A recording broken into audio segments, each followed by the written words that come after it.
Thank you. Good afternoon, everyone. So I'm going to talk about the Congolese paradox, which is basically the disconnection between the Congolese natural resource endowment and level of poverty. So just imagine a 12 years old boy in the classroom sitting under the tree, being taught by teacher that his country is very rich. And this little boy has to walk from his village to get to school about 10 kilometers every single day, because the village is located 5 kilometers from the school. What can we imagine? He does have access to free water, free education, but teacher is there to teach him that your country is very, very rich. And that really is my own personal experience, because I learned about how far my country is rich when I was 12. So I was asking myself the question, are we really rich in this country? Because I'm walking from my village to get to school 10 kilometers every single day. How can we imagine? I don't feel it. You see, that is the so at some point, the first answer that came out is the teacher right or wrong? Is it true that the Congo is very rich? So as you can imagine, the answer should be, from my perspective, that is not the case. Congo is not rich. But in this, yes, Congo is very rich, I'm telling you, in terms of natural resource in Congo. So let me just give you some numbers that can help you to understand exactly how a Congolese country is very rich. So Congo holds over 60% of the world's cobalt. And last year, we supplied the market with 80% of the global demand. And that is number one. And number two, Congo holds over 60% of the world's coltan. And last year, we supplied the global market 80% of coltan. Can you imagine? So basically, we have the monopoly of both cobalt and the coltan, which are critical minerals. And I think that everyone here has some cobalt from Congo in his mobile phone, laptop. Everyone here. So now let's. This is only cobalt and the coltan. In addition to cobalt and the coltan, let me just tell you that we have some world-class mine in Congo: gold, copper, lithium, tin, and everything that we have in Congo. So now let's take a look on how this cobalt, how these minerals reflected to the social development in Congo. Just to give you the numbers, last year, UN index based on human development ranked Congo about among the 5 poorest countries in the world.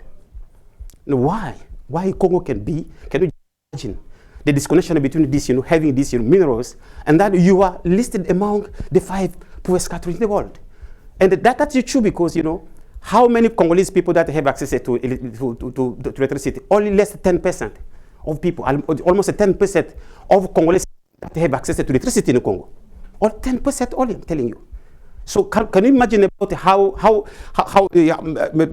about infrastructure in Congo? There's no roads that connect the capital of Kinshasa and the rest of the Congo. Let me just give you how big is Congo in terms of size. So Congo big is like we have 2,500,000 square kilometers. So very, very huge country. And in Africa, most African countries call Congo subcontinent because the country is very, very, very, very big. So there's no way to move. So how about jobless in Congo? 80% of people don't have even. Thank you very much. So just to let you know, you can just realize that this disconnection between the endowment of Congo and the development in Congo. So how to do?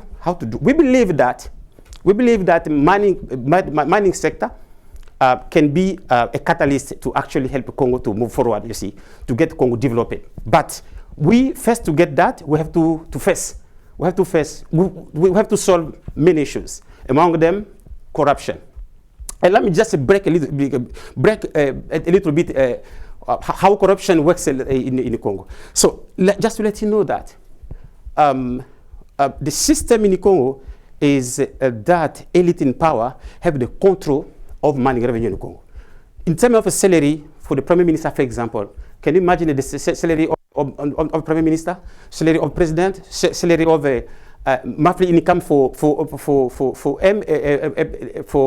MP. So for the President himself, I don't know his salary, but the only thing I know that his income, monthly income in terms of pocket money for President is $2 billion each a month. The President has to get in. Just is the pocket money for him. So MP salary income, monthly income is $21,000 per month.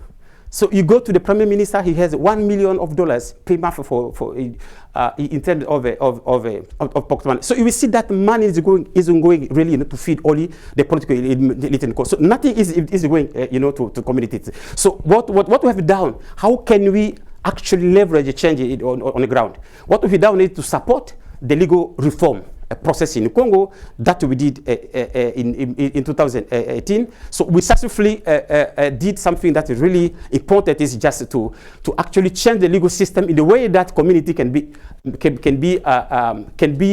benefit some of money revenue that come from the sector. Thank you very much. So that is our challenge. Now we succeeded. We succeeded to push for reform for this inclusive reform in Congo, making sure that the community can benefit some revenues. And last year, I was very happy because I was a part of the commission. I was very happy to see that mining generated about $700 million that should be go to community. But the challenge is what? Is that the same problem that we are expressing at the several level, we are now seeing them also at the local level, where money is coming, but politicians are coming, including at the provincial level, to take that money away. So that is just to let you know, there's no way for us to unlock poverty in Congo unless we leverage transparent and accountable management of natural resources. Thank you very much.